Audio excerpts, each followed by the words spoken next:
Hi, everyone, and thank you so much for listening today. We're going to be talking about the global burden of sepsis. I have no relevant conflicts of interest to report, and here I've listed some of the funding sources for some of the studies that I'm going to be sharing today. So the focus of the talk today is on major sepsis epidemiologic trends globally. And most of the data I'm going to show in the first part of this talk comes from the IHME sepsis study, which I was able to help lead and was published in 2020. So the purpose of the IHME sepsis study was to estimate sepsis incidence as well as sepsis-associated mortality across 195 countries and territories, according to 282 underlying causes, both sexes, and 23 age groups for the years 1990 through 2017. This project was a collaboration between the Institute for Health Metrics and Evaluation and the Global Sepsis Epidemiology community. So we used multiple cause of death, or MCOD, death certificates to identify the proportion of deaths which are associated with sepsis across those 282 different underlying causes of death. And then once we had estimated sepsis-associated deaths, we then used hospital records to identify the case fatality rate across those different underlying causes to then calculate incidence. We estimate that there are 48.9 million incident cases of sepsis each year as of 2017. That's among all age groups worldwide. And 11 million sepsis-related deaths. So this represents almost 20% of all global deaths as of 2017. We broke these estimates down among the 195 different countries and territories for each year. So this is a map of the age standardized incidence rates per 100,000 population as of 2017. And you can see that sepsis incidence really varies substantially by location, with age standardized rates varying as much as 20-fold across different countries. So for example, in Singapore, we estimate that there are about 190 cases per 100,000 population, about 215 in the United Kingdom, about 250 in the United States, 450 in Brazil, and then the highest rates in the world are in the Central African Republic with over 2,000 incident cases per 100,000 population. This is a map showing the percentage of all deaths in each location in 2017 that we estimate were related to sepsis. And again, you can see large differences with over half of all deaths that are related to sepsis in some sub-Saharan African countries. Overall, we found that sepsis incidence has been declining year on year since 1990.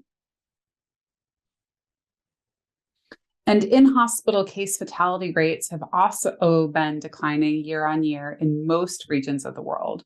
The one exception was southern sub-Saharan Africa, which is this dark purple line where you see a major rise from 1990 to the early 2000s, which we hypothesize was driven largely by the HIV epidemic.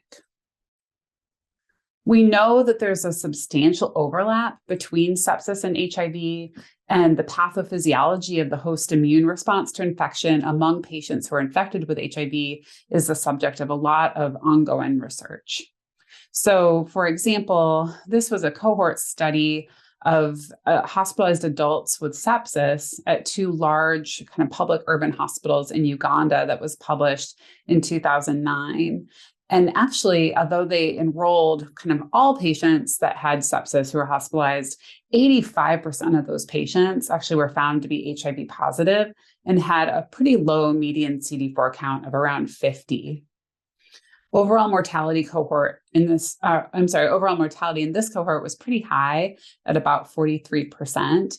And they found a strikingly large prevalence of Mycobacterium tuberculosis bacteremia among these patients with sepsis. One thing that was pretty unique to the IHME sepsis study was this concept of an underlying cause. We know that sepsis is always preceded by an acute infection that sets off this dysregulated host response to infection. But we also know that in many cases, that acute infection is further preceded by a different immediate cause. So, for example, someone perhaps has a stroke, which leads to an aspiration pneumonia, or they're in a car accident and get a wound infection. That's what we mean by underlying cause. So, here I'm presenting the top 20 underlying causes of sepsis related deaths globally in 1990 in this left panel, 2007 in the middle panel, and 2017 on the right. Overall, lower respiratory tract infection or pneumonia was the most common underlying cause of sepsis around the world every year in this 27-year time period. Other common causes were things like road traffic injuries, again, HIV, AIDS, COPD, stroke. Here we've categorized those underlying causes that are infectious in this kind of like pinkish red. The purple is non-infectious conditions such as COPD or stroke, and green are injuries.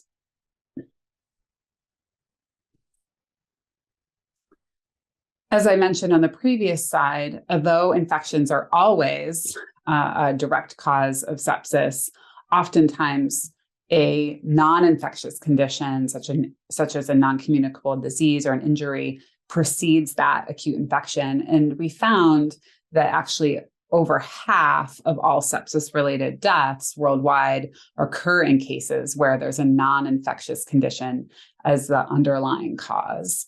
We found that proportion of sepsis-related deaths with a non-infectious condition as their underlying cause increases as you move from lower to higher sociodemographic index. The sociodemographic index is a kind of composite marker of economic development of a country or territory.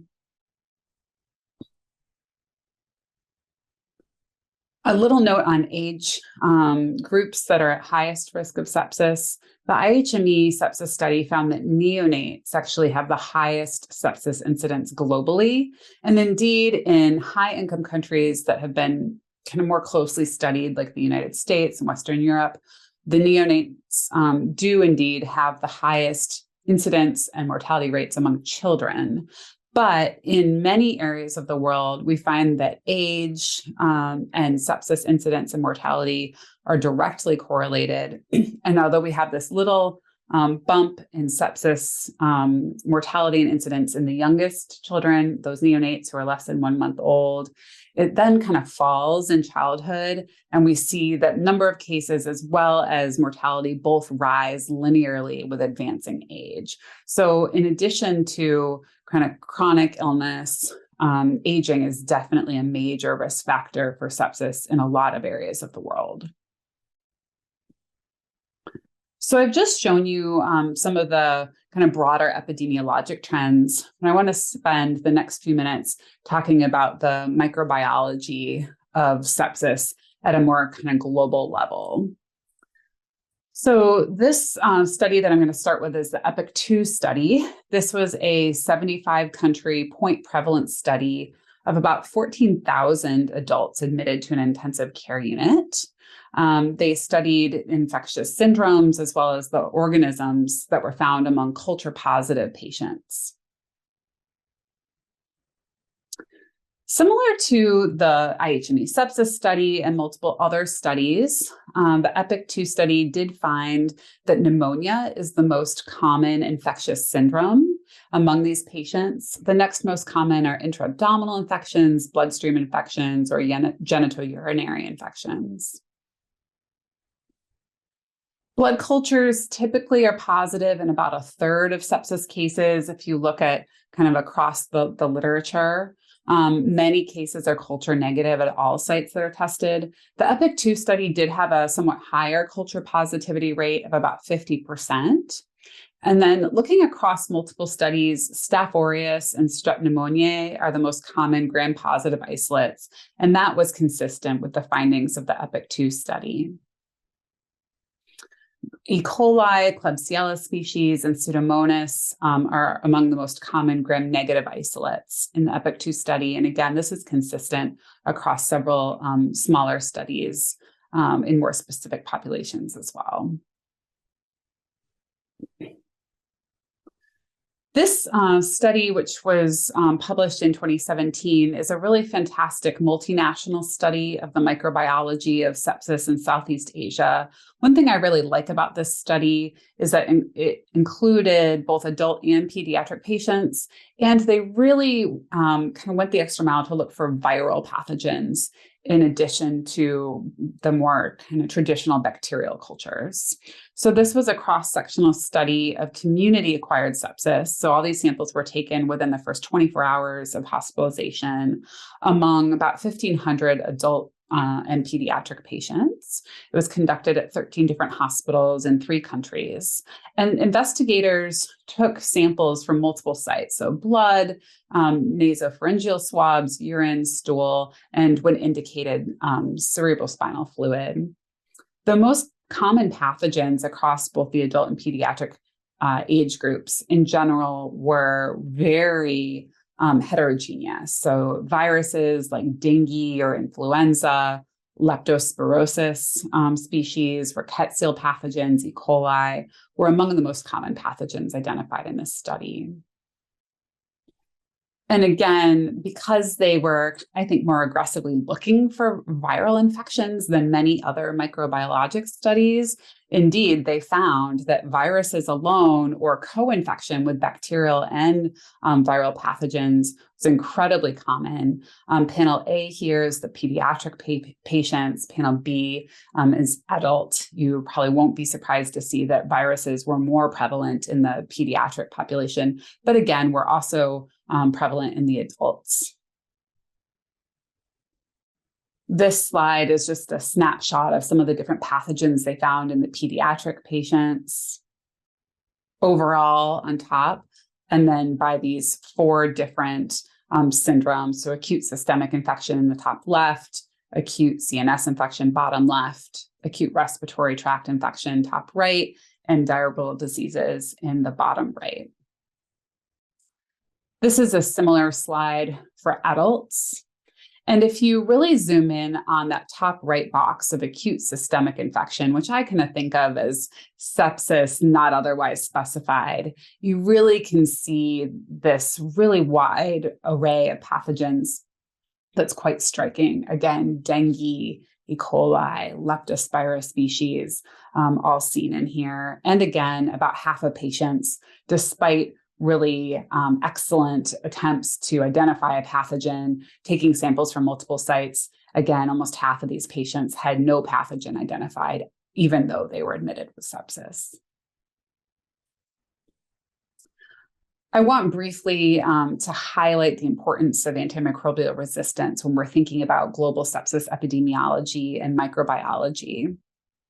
So this was a study conducted by the Institute for Health Metrics and Evaluation that was published in 2022. The estimates are global and are for 2019. They estimate that nearly 5 million deaths worldwide are associated with associated with antimicrobial resistance. So this concept of association is based on an alternative scenario in which all drug-resistant infections were replaced by no infection at all. And they estimate that 1.27 million deaths are actually directly attributable to antimicrobial resistance. So that concept is based on an alternative scenario in which all these drug-resistant infections were replaced by drug-susceptible infections with that same pathogen. The leading pathogens are ones that we've kind of talked about on some of the previous slides. So E. coli, Staph aureus, Klebsiella pneumoniae, Strep pneumoniae, Acinetobacter, Pseudomonas are among the leading pathogens. When you look by infectious syndrome, again, lower respiratory tract infection on the far left of the slide, followed by bloodstream infection, intra-abdominal infection, ureterogenital infections. These, again, are among the most infectious syndromes. And again, you can see that they have many deaths worldwide in 2019 that were associated with or attributable to antimicrobial resistance. This slide, again, with estimated deaths along the y-axis. The dark purple is attributable deaths. Lighter purple is those associated with resistance. This shows you by pathogen. So again, E. coli, Staph aureus, Klebsiella, those top three. I really like this slide because it shows you that even though a lot of these estimates on the last couple of slides were at the global level, it does show you that there is quite a bit of heterogeneity within local populations. So when you look across these 7 kind of major regions, you see that kind of purple and orange, which are E. coli and Staph aureus, are estimated to be associated with kind of the larger number of deaths in each of the regions. Some of these regions, like sub-Saharan Africa, for example, you see much higher levels of strep pneumoniae or Klebsiella than you do in others. So in summary, when we think about global sepsis epidemiology, there are significant disparities and differences by location, by social factors, and across different levels of healthcare access and quality. Over half of all sepsis-related deaths occur among patients with underlying chronic diseases or injuries that directly kind of set off this chain of then developing an acute infection and going on to develop sepsis. And when we look worldwide, bacterial, viral, microbacterial, or fungal pathogens are really seen in kind of to different degrees of prevalence depending on the local population. And antimicrobial resistance really is a major emerging factor that we're going to have to pay attention to more closely in the coming years. My final thoughts on what's next for this field of global sepsis epidemiology.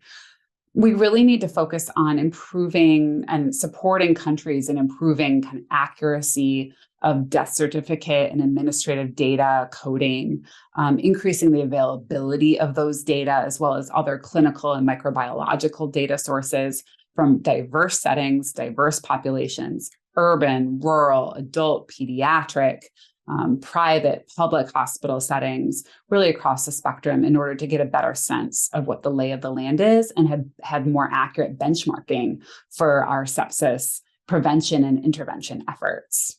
We need to think about new data streams, especially for out-of-hospital sepsis. Right now, most of our estimates are continuing to rely on patients that actually make it to the hospital. But we think that in a lot of communities, there probably are many patients who are developing sepsis and maybe even dying from sepsis outside of the hospital setting entirely. And then we need to think more about not only personal health factors that put somebody at risk for incident sepsis, like their comorbidities or their age, but also social determinants of health at the individual level and within the community in order to better prevent sepsis going forward. Thank you so much.